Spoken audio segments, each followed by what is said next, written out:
জনৈক আইনজীবী আমাকে একটি নোটিশ পাঠিয়েছেন। তিনি বলেছেন 48 ঘন্টার মধ্যে যদি তার ক্লায়েন্টকে আমার বক্তব্য দ্বারা নাকি মিসলিড হয়েছে এই মর্মে বক্তব্য প্রত্যাহার, ক্লারিফিকেশন বা তার নোটিশের উত্তর না দিলে আমার বিরুদ্ধে আইনত ব্যবস্থা নেবে। আমি বলি 48 ঘন্টা কেন, 800 ঘন্টা কেন, আর 8 মিনিট কেন, আমি তার নোটিশের কোনো প্রতি উত্তর দেব না।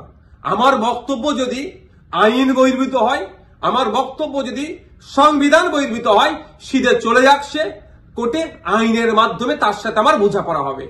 আমাকে নোটিশ পাঠিয়ে কি ধমকানো চমকানো হচ্ছে? এই ধরনের অনেক নোটিশ আমি খেয়েছি। আমার নামে অনেক মারাত্মক অভিযোগের মামলা নিয়ে আমি মাথায় করে চলছি, মিথ্যা অভিযোগ নিয়ে। উনি আমি ভয় পাই না।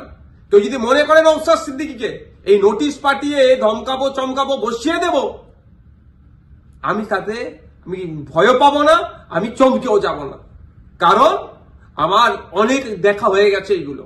কারণ আমি বলে যাই, আর কাকতলীয় ভাবে বলছি না, এটা বাস্তবিক হয়েছে। 2019 সালে কেন্দ্রের সরকার নিয়ে এসেছিল এক বিভাজনের বিল, সিএ।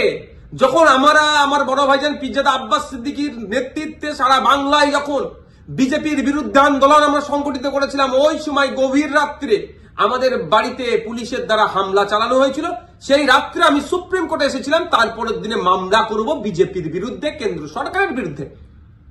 আর এখন আমরা যখন এই ওয়াকফ সংশোধনের বিরুদ্ধে মাঠে ময়দানে গণতান্ত্রিক প্রক্রিয়ায় লড়াইয়ের বার্তা দিচ্ছি এবং আইনি লড়াই করবে বলে তার প্রস্তুতি নিচ্ছি, আমাদের বাড়িতে নোটিশ চলে আসলো।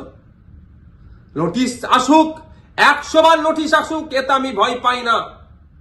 কিন্তু এটুকু আমি বাংলার মানুষকে জানিয়ে রাখতে চাই যে যারা প্রতিনিয়ত মুসলিমদের বিরুদ্ধে কথা বলছে, মাদ্রাসা নিয়ে কথা বলছে, মসজিদ নিয়ে কথা বলছে, কোরআন শরীফ নিয়ে কথা বলছে, তাদের বিরুদ্ধে নোটিশ যাচ্ছে না কেন, তাদের বিরুদ্ধে আইনত ব্যবস্থা গ্রহণ করছে না কেন?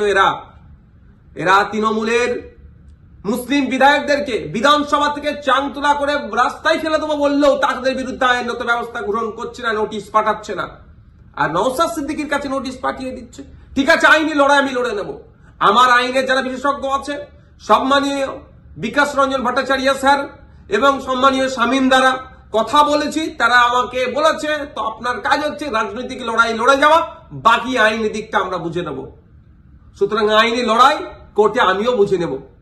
কিন্তু আমার প্রশ্ন, যারা প্রতিনিয়ত মুসলিম সম্প্রদায়কে, মাদ্রাসা মসজিদকে আক্রমণ করছে, বিষ উগলাচ্ছে, তাদের বক্তব্যতে হিন্দু মুসলমানের মধ্যে যে সম্প্রীতি, যে ঐক্য বাংলায় বিনষ্ট হতে পারে, তাদের বিরুদ্ধে কটা নোটিশ করা হয়েছে, তাদের কজনের বিরুদ্ধে আইনত ব্যবস্থা গ্রহণ করা হয়েছে, বাংলার মানুষ একটা জানবেন, আমিও জানতে চাইছি।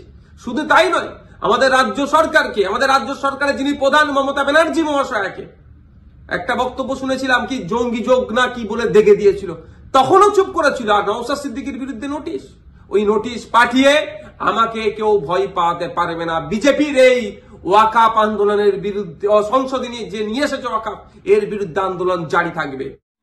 আল তামার রেস্টুরেন্ট এবার নিবড়াই, সম্পূর্ণ শীততাপ নিয়ন্ত্রিত, অত্যাধুনিক সুসজ্জিত রেস্টুরেন্ট।